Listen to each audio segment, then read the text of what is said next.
hojiitti ka jira jechuudha. Wanni kun waan harka waan dhoksamiti waan ifatti humnooti Amaaraa dubbataa turan miidiyaalee naannichaa dabalate lafti Oromiyaa irra caalan lafa Amaaraati jedhanii dhaadataa yeroo turan namuu quba qaba. Kanaaf piroojeektiin kun piroojeektii ifatti tokko piroojeektii weerara lafaati lammeessoo piroojeektii eenyummaa Oromoo fi Oromoo cabsuu sirni kun qabatee dhufedha. Kanaaf hireen uummata keenyaa waliin dhaabachuu kutaa addunyaa garaagaraa jirutti sagalee walii ta'uu malee filannoo biraan qabu uummata. Yaa wanni amma tokko yeroo baay'ee seenaa Itoophiyaa keessa yoo ilaallu tootaalitariyaan warri mootummoota abbootirree Itoophiyaan Itoophiyaa biyya Ahmed faannu timtin beek malee biyya Ahmed dhiyoo tana tirrikti Daani'el Kibrat barreessam inni miidiyaa gubbaa dubbasuun keessa Itoophiyaa biyyi walaba biyyi bilisummaa kabajisiitiin turteetti fuftedhaan walabummaa Itoophiyaan ammoo wagga sadii callaa asin dhalan yookaan bar wayyaan illee Itoophiyaa maqaa dhibiin qabdu. Seenaa biyyi tana keessa wani nu beeknu mootummoota Itoophiyaa yoo balleessa yoo akka namoota hojjechuu barbaadanii intarneetti balleessu. Obes sunam waan biyya Ahmed hojjete jechuudha. Intarneetti balleessu miidiyaalee addunyaa cufayyuu miidiyaalee indipendantaan cufayyuu nu guru achi free space gubbaatti uummata biyyattii guutuu waan tolchan cuf sobanii jechuudha. Ergama uummata Itoophiyaa kan garee waliin hiriiree dhugatti fakkaatu kunini access hin qabu miidiyaa biraan laalu. Ittoo saat gubbaa godaansanii jiranii they refugee. Uummata Itoophiyaa refugee jechuudha. Miidiyaan Itoophiyaa baqata jechuudha. Baqata bakka tokko walitti qabanii waan wal fakkaatu dabarsu jechuudha. Uummati biyyattii ammoo sindeet baqata suni sooratu jechuudha. Information warri feed gorsu waan taateef reality addunyaa qofa hin qaban. Amirra Abiy Ahmed waggoottan sadeen dabran lixa Oromiyaa maaliif irratti xiyyeeffatee waan jirtu dubbachuuf. Lixa Oromiyaa waan irratti xiyyeeffatee is clear. Karoor Abiy Ahmed wal dhabdee waraan bilisummaa Oromoo waliin god wal dhabdee Oromoota ballootii fi wal dhabdee Oromoota lixa fakkeessan nutti agarsiisuuf yaalee jechuudha. Uummata Oromoota irra bitu did malee uummati lixa Oromiyaa jiraat akka uummata Oromoon ta'in uummata Oromoo warri mata qaqqabachiisuuf deemu war ta'uu isaanii maal godhanii uummata tokko balleessuu barbaadanii uummata dursa dammaq keessa rukutanii jechuudha. Fakkeenyaaf waan inni ittiin beekam irra balleessan yoo inni gadaan jabataati gada rukutan. Booran faa waan akkas hojjetan. Gada balleessanii abbootii gadaa nominaal godhan. Abbootiin gadaa booran amma tumtuun beektaa miti sibiil tumtuu jechuudha. Sibiili tumtuu hojiin isa maal godhan? Sibiilaan tumta burris tumtuu jechuudha. Sibiilaan tumta borillee fuute sibiilaan tumta abbootiin gadaam uummata ittiin tumuuf itti fayyadamanii jechuudha. Gada balleessan.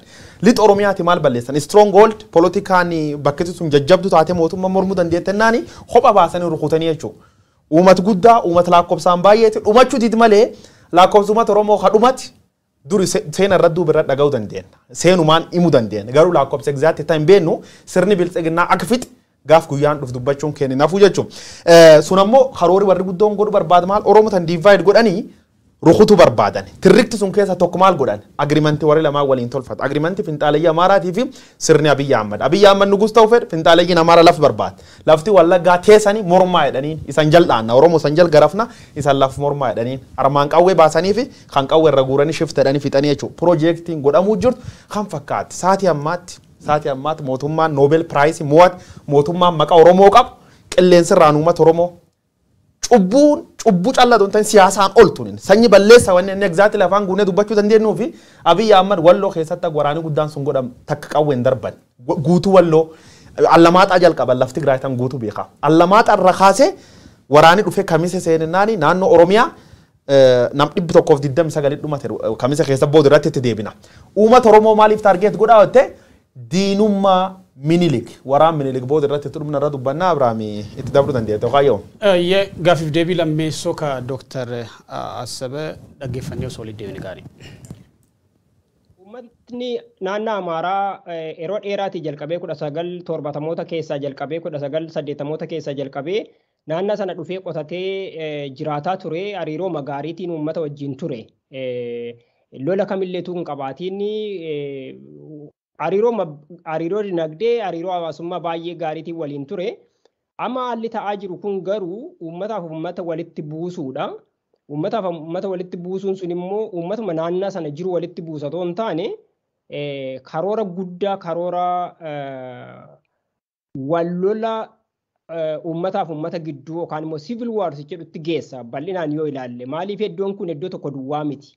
Ani akkuma guutummaa Oromiyaatti iddoo adda addaatti ta'aa jirutti ilaalaa jira. Walloo keessatti kan ta'e hin beekna. Kaaba Shawaarratti kan ta'e hin beekna. Iddoo adda addaa irratti inni amma lixa Oromiyaatti ta'aa jiru kunis isuma wajjin wal qabata. uummanni Oromoo uummata inni wajjin nagaatiin jiraatu wajjin walitti buusuudhaan gara badii cimaa ta'etti geessa jedhee yaada suni. Warri siyaasa keessa yookaan immoo mootummaa keessa jiran illeetii siyaasa kana baruu qabu, siyaasa dhokataa kana baruu qabu. Wantichi lafa saammachuudha, lafa qabachuudha, uummata walitti buusuudha. Akka uummanni naannoo sana jiru yookaan immoo walumaa galatti uummanni Oromoo hiree isaa ofiif murteeffatee of bulchuu akka hin dandeenye lafa isaa kutanii gara naannoo biraatti galchuu wajjin wal qabata waan ta'eef warrumti siyaasa keessa jiran warra amma mootummaa keessa jirra jedhanillee sana sirriitti xiinxalanii baruu qabu. Uummata isaaniidha kan dhumaa jiru.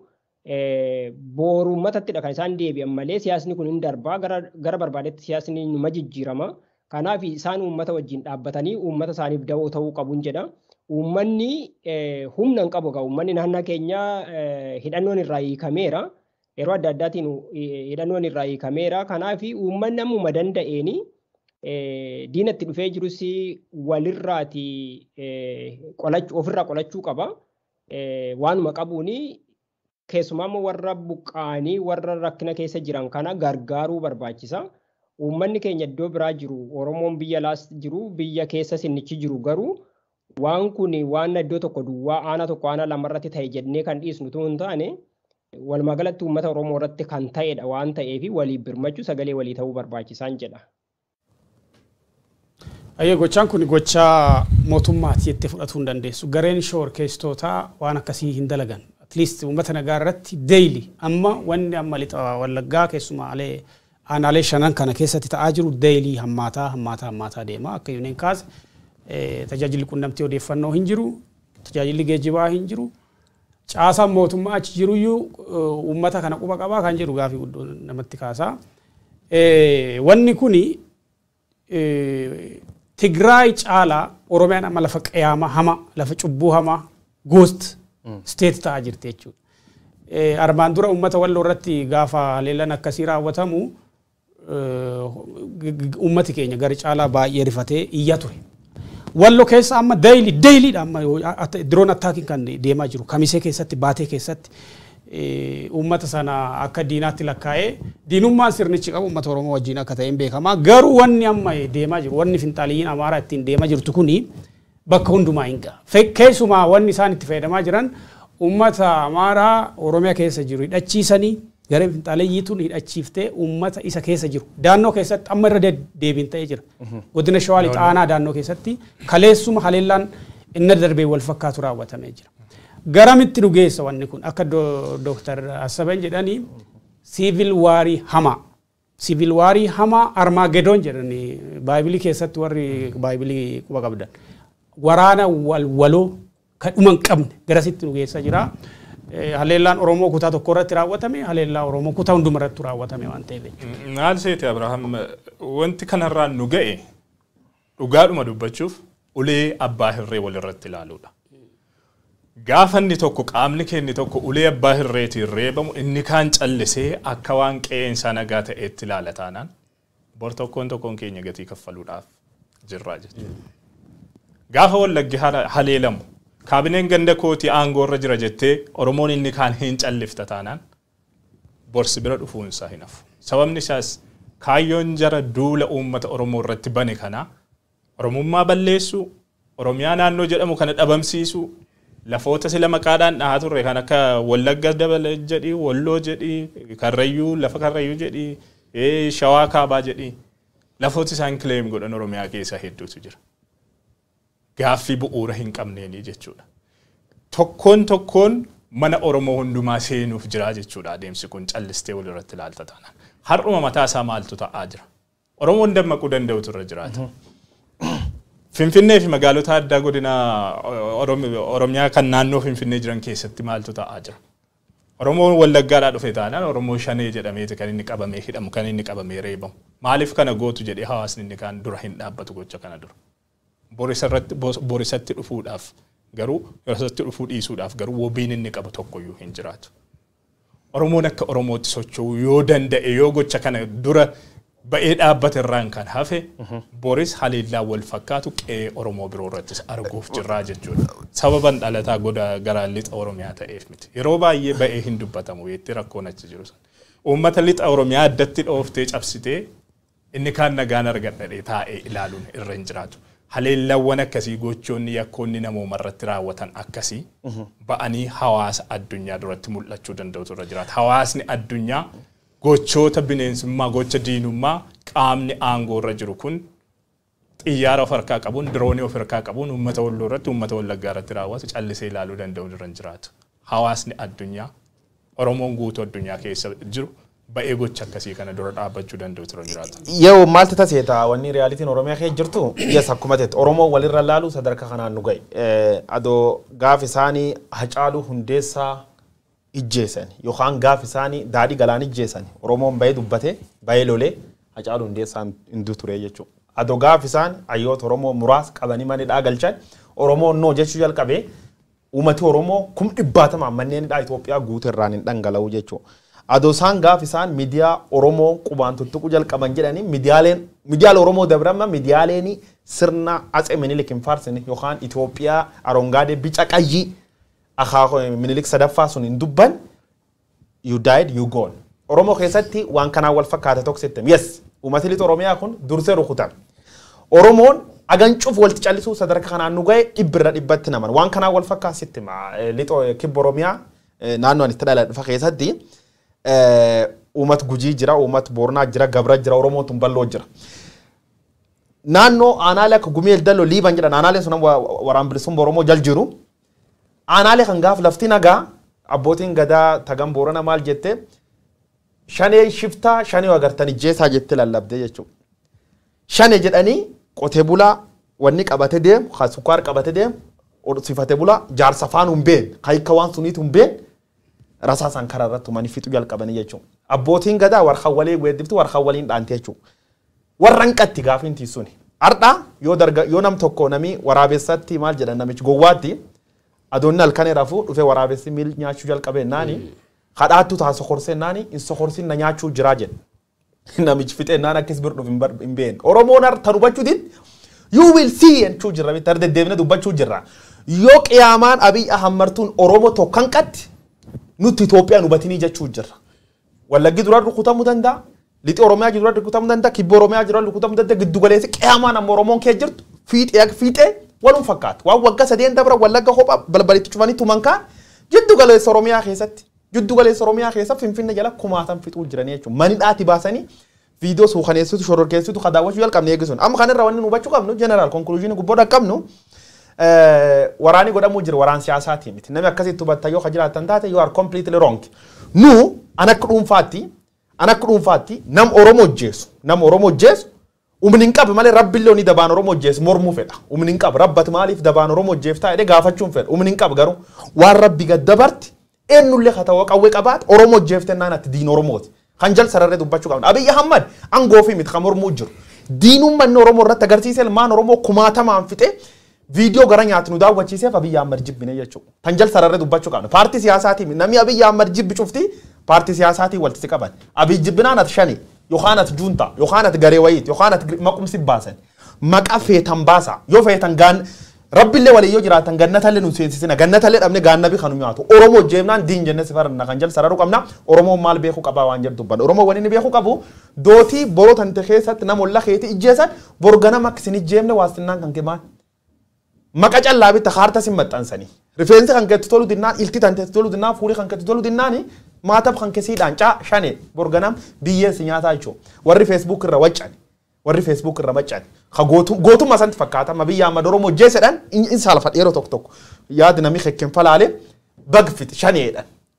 Oromoo akkana afaan baaftee dubbat argu caala akka caaluun baan dootee obbaafatu wayyaa jechuudha. Gootummaa Tigree asirratti arguu dandeetta. Maatii warra tajjeefam taguu deedamteef dhiira dubraa wal guurte lolte bilisummaa ofiitti labsachuu jirti jechuudha. Oromoon qaayitante gubbaatti obboleessa kan kejjeessanii shanee bagijjeeftee jette dubbatti taanaan salphinni seenaa keessan baankee jirra namsun Oromoo dheeni reegu jechuudha. Namni diinummaa Oromoo jeessan irratti dhufee qoblee Oromoo jeessan irra qoos diini hamaa miilik caalisa Oromoof diinaa jechuudha. Diina ammoo ofirra dhowwan inni ijjeessan akka inni ijjeessu ofirra dhowwan tanumaaf fudhadhan. Namni kashawaduu hin qabne by the way haleellaa diroon irraa kan hafe kutaa Oromiyaa hundumattuu qiyama wal fakkaataa jira bara. Waggaa lama dura OMN gaafa biyya ture Harargee keessatti miti itti gaafatamaa waajjira waldaa hojii gamtaa ka bakkeetti ajjeesanii isayyuu waahilli isaa staaf isaa kan ta'e ajjeechise waraabessa nyaatee buqqee mataa isaatiin bakkeetti arganii reeffa kan fidan Harargee. Arsii keessatti amma quba qabnu Hayilee Gabrasillaasee sababa ajjechaa caaluu booda qabeenyi isaa miidhameef jecha dargaggoota 2,000 ta'an miliyoona 4 kaffal miliyoona 4 lakkoofsi caasaa godina Arsii lixaatiif kaffale dargaggoota 2,000 ta'an Oromiyaa jijjiiruu kan danda'an godina sanaa miti Oromiyaa guutuu jijjiiruu kan danda'an manidhaa keessatti guree kan jiru sababa Oromoo ta'aniif. Oromiyaa kutaa hunduma jira wanni kuni wanni amma cubbuun Oromiyaa keessa deemaa jiru yakkoonni Oromiyaa keessa ta'aa jiranii Wallagga Arsii Gujii fi Walloo qofa miti. Salaaletti dheengadda maa inni manguddoon waggaa 70 maal balleesseeti ka abbaan kabbitoodha ka jedhame manidhaati baafame. Nama manidhaati akka tireetitti lakkaa'ee mootummaan ajjeesa. Kanaaf namni keenya tokkofa warichaasa mootummaa keessa jiranii sirna kanaaf ulee ta'anii yoom akka dammaqan naan galu ana. By the way ummati kun haala kana hin jijjiira. For sure Oromoon haala kana keessa hin darba. Garuu boru isin Oromoo wajjin akkamittiin akka jiraachuu dandeessan gaafii isinitti ta'uu danda'u qaba. Ummati kun ajjeefamaa miidhamaa ilmaansa bakkeetti akka bineensa akka bofaa mataa rukutamaati boru waliin jiraanna jettanii hin yaadina dammaquu qabda. Akeeki sirna kanaa maal akka ta'e hubattanii sirna kanaaf ulee ta'uu irraa of qusachuu qabdu. Ummati keenya amma warra Walloo irraa odeeffataa jiru. 2-3 taatee walitti qabamuun amma keessuma godina addaa saba Oromoo keessatti baay'ee rakkisaadha. Haleellaa dirooniitu jira bittinnaasiin jedha uummati. Gabaa rukutuu danda'a, dhaabbilee rukutuu danda'a, manneen amantaa rukutuu danda'a. Kanaaf baay'ee of eeggannu alarti ta'uu qaba. Hundattuu kutaa addunyaa bakkeewwan garaagaraa jirtan hundi isaanii kaampeen gochuu qabdan. Sagaleen Oromoo dhagahamuu qaba dhimma kanaan. Kuni yakka waraana isaa maadha. Yeroo jarri dubbatan qoosaa fakkaata beektee qoosaa akka qoosaatti fudhata namni. Qurxummii balleessuuf galaana gogsuu qabna jedhanii yeroo ba'anii achi yaa'ii caffee irratti ifatti dubbatan namni keenya akkuma qoosaatti kan inni bira darbe.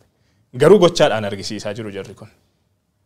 Riphee lolaa xiyyaaraan dhooftaa. Riphee lolaa koo xiyyaaraan ajjeestee xiyyaaraan dhooftee fixuu hin dandeessu. Tarii waraana makaanaayizidii xiyyaaraan dirooniidhaan haleeltee sanaan nan balleessattee yaaluu dandeessa. Riphee lolaa garuu xiyyaaraan haleellaa xiyyaaraatiin yookaan haleellaa dirooniitiin hin balleessitu.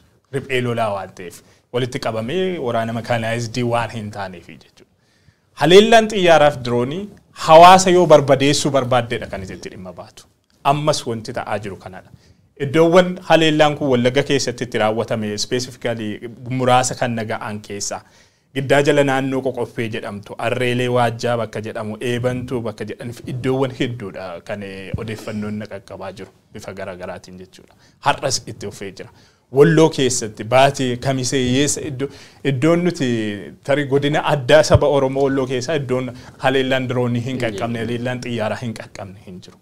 Haga dhumutti walirratti ilaaluun qabu uummanni kun yoo bilisoome wajjiniin bilisooma uummanni kun yoo gabroome wajjiniin gabrooma kutaan Oromiyaa tokko bilisummaatti jiraate kutaan Oromiyaan kaan gabrummaatti jiraachuu hin danda'u.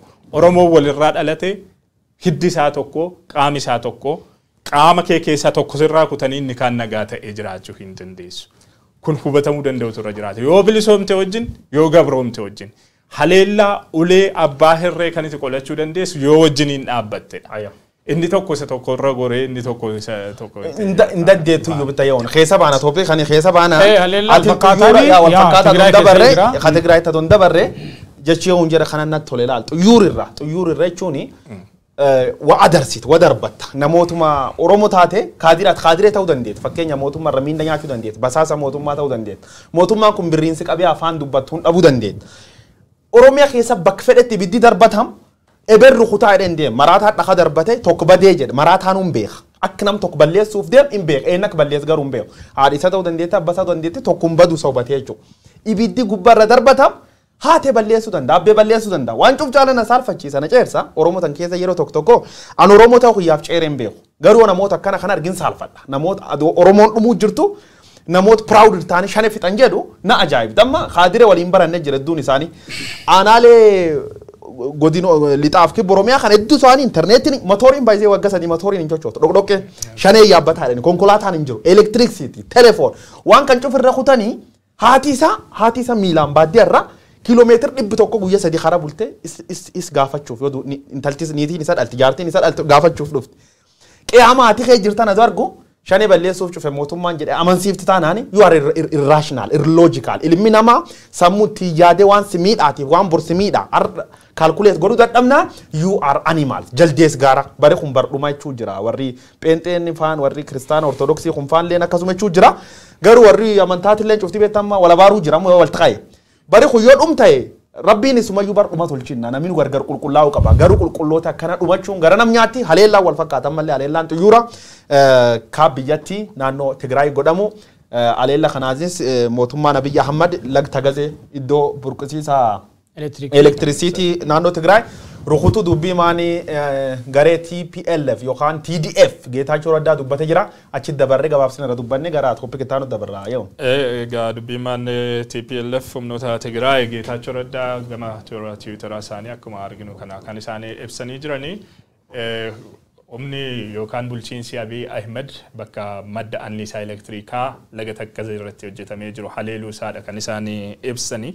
Egaa haleellaa kanaan humni hidhi kun akka barbadaa'edha. Bifa sanaan kan isaan barreessan hagam miidhaa gamiitu irra ga'e hidha kanarratti wanni jedhu ganaa kan qulqullaa'u ta'us. Egaa gochi kun kan inni mul'isu gareen aangoo harkaa qabdu kun dhimma egeree biyyaatiif qaama egeree biyyaatiif homaa tokko hin dhimmamne bu'uuraalee misoomaa hawaasatu irraa fayyadama jedhaman kamiyyuu barbadeessanii balleessanii baduudhaaf qaama socho'aa jiran ta'uusaadha kan inni argisiisu. Abrahaam irra deddeebiin kaafne jirra. Walloo keessattis waan wal fakkaataa ta'e bakkeen haleellaa xiyyaaraa fi diroonii baay'een isaanii dhaabbilee amantaa, dhaabbilee barnootaa, dhaabbilee teelee taawur, elektiriik taawur waan akka akkanaati. Warri kun akeeka biyya kana gara fuulduraatti bulchuu qabuwii kan jedhee gaafadhuuf kanadha. Jarri gocha badanii balleessu akka guyyoon kaase hojii badanii balleessu yoo ta'e malee namni yookiin gareen biyya bulchuudhaaf karoora qabu gara fuulduraatti biyya kana tursiisuudhaaf jaalala Itoophiyaa qabu hojii badii akkamitti dalagattee gaafii kaasuu qabda bar. Kun gocha badanii balleessuti. Ayya khadaawwachuu jirtan Oromiyaa Miidiyaa Neetwoorkii sagantaan odeessaalee kan sadaas guyyaa dhumaati barkum 2021 faranjiin taankis giivii jirti.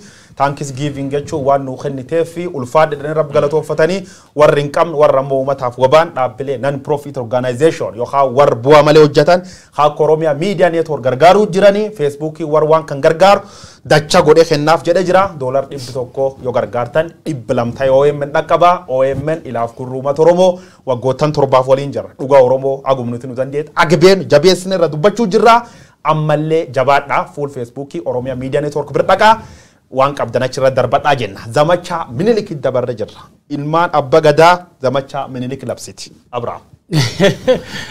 Zamacha minilik tibbana ajanda ijoo ta'e miidiyaalee hawaasaa gareen biyya bulchu keessaallee warri xiqqoo sirna federaalawaatiif dhukkubsatan baay'een waan kanatti rifatanii irra barreessaa jiranii. Zamacha minilik ka jedhu gareen tuni garee finxaaliyyee Amaaraa akka aktivistii fi artist Hammaa Bayyana namicha dhiyoo kana lola genosaayidii labsee Andaargaachoo Tsiggee artistotaa fi finxaaliyyee Amaaraa tanatu zamacha minilik jedheetiin dhaadataati jira waraana kaaba Itoophiyaatti godhamaa jiru. Akeeki waraana kaaba Itoophiyaadhaa gara jalqabaarratti akeeka olaantummaa seeraa mirkaneessuu jedhamee ture ittaanee immoo yehilluunaa zamachaa yookiin waraana Itoophiyaa baraaruu jedhanii bubbulanii immoo dhiyoo kana waraana paan afrikaanizimii yookiin waraana warra lixaatii fi Itoophiyaa gidduutti deemu jedhanii Afrika gidduutti deemu jedhanii labsaa turanii akka gareen finxaaliyyaa Amaaraa ittutti immoo zamacha minilik yookiin opereeshinii minilik jedhanii waamaa jiranii. Opereeshiniin kuni opereeshinii waraana Itoophiyaatiifis gaarii hin taane biyya sanaafis gaarii hin taane akeeki waraana kanaa immoo maal akka turee fi maal akka ta'e ifatti waan mul'ise. Ayye yeoni zamacha minilik kana diqora dubbadhe sikenna zamacha minilik jedhani argennaani namoota hedduun ajaa'ibsiifatanii fuul Facebook kanarra baay'inaan qooda turan ajanda ture haadiree mootummaa warri akkaawunti gubbaatti furushkaan galuu fi Photoshop jedhee hasobuuf yaalillee ni jira. Of course ani mootummaa bilxiginnaa mootummaa biyya Ahmad in sobdedhe ammach waa warra dubbachuu hin danda'u jechuun namni sammuu qabchuuftinu sobduu akkam akka warri ta'e qulqulleeffannaa jira garuu miidiyaa gubbaa kood goonee kaasuu hin dandeenyu fulan jiru jechuu keessa fulan jirutti hin dandeenyu akka dhuunfaa yaada kiyyaa kunini zamacha minilik jedhanii minilikiin kunin waan jira kakaamnu yoo minilik jedha yeroo baay'ee uummati Oromoo akkamitti ilaala saati ammoo saati waraan sadarkaa kanatti am gareen tun minilik nuun jechuunis uummata Oromoo ka dubbiin hin galiniif yeroo dhumaatiif waan galchaniif na fakkaataa jechuudha. Minilik jechuun nam jaarraa 19ffaa keessa uummata Oromoo namummaarra mulqee kumaatamaan armi ciree arki ciree uummata hedduu qiyaamatti buuse jechuudha. Uummata inni qiyaamatti buuse keessaa dabinni arargeef arsi keessatti hojjetin baay'inaa jechuudha. The Battle of Callanqoo and the Battle of what dan kalamee tokko aanole gubbaatti dab Abiy Ahmad hojjeta addunyaa beekaa jechuudha. Daba minilikiin kun hojjeta.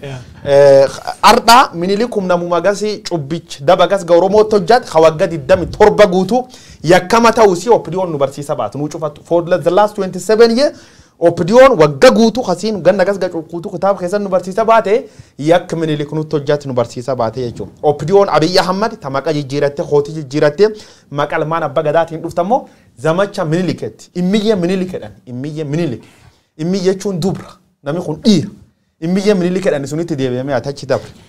Zamacha minilik kun hammam tibbana ajandaa haa ta'u yookaan dubbii ijoo haa ta'u malee waan amma jalqabe miti beekte tureera waggoota lamaan tokkoyyuu lakkoofsiseera natti fakkaata.